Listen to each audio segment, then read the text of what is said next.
Right, and Nick, will do then the last question with yourself, which is an early termination, and it's also an OTP on the property that's involved. It says here that Nick, a tenant ended their fixed term lease early and is liable for associated cancellation costs. The owner has been marketing the property now for rental, but also accepted an offer to purchase for sale of that same property, with the buyer wanting to take occupation upon registration. That is the buyer that signed on the OTP. It would be impractical, the writer says, to continue marketing for rental for only a 3-month registration period. However, the owner wants to claim rental loss due to early termination as well. Can the landlord claim this loss under these circumstances? Nick?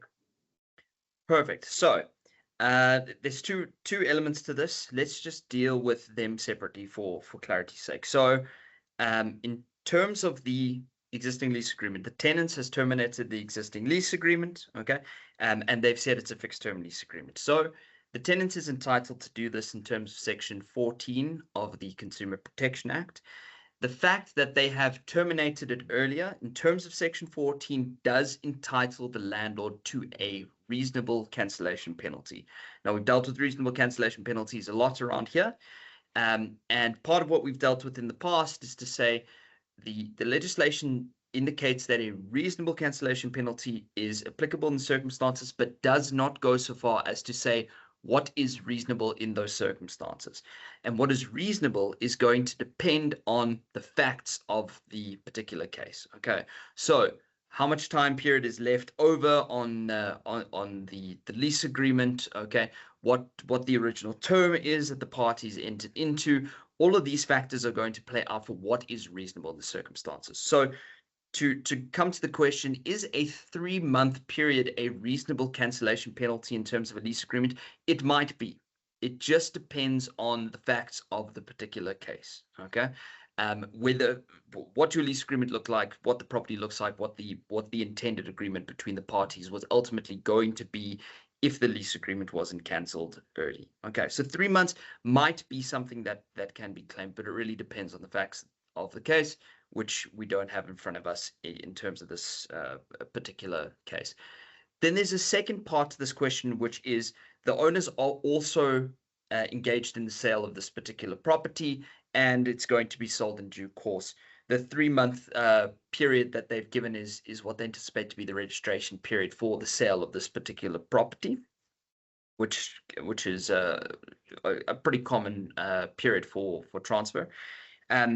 And they're saying, that they've got some reservations about whether they should put in another tenant for only a 3-month period. Look, you can have a lease agreement for any period that you can agree with a tenant to. Okay, so a 3-month rental period in respect of a property can be done. There's nothing in law that doesn't allow you to do it, but it is quite a short period. Especially if you're looking at a residential property, for someone to move in for a period of 3 months and then move out is quite quick. Obviously, anyone who's moved before knows how tiresome and how burdensome moving into and out of a property is, and a 3-month period is a very quick time period to do that, but that doesn't make it impossible. So you can enter into a 3-month agreement. There are some risks associated with that. As all lease agreements, you want to make sure that person is going to move out.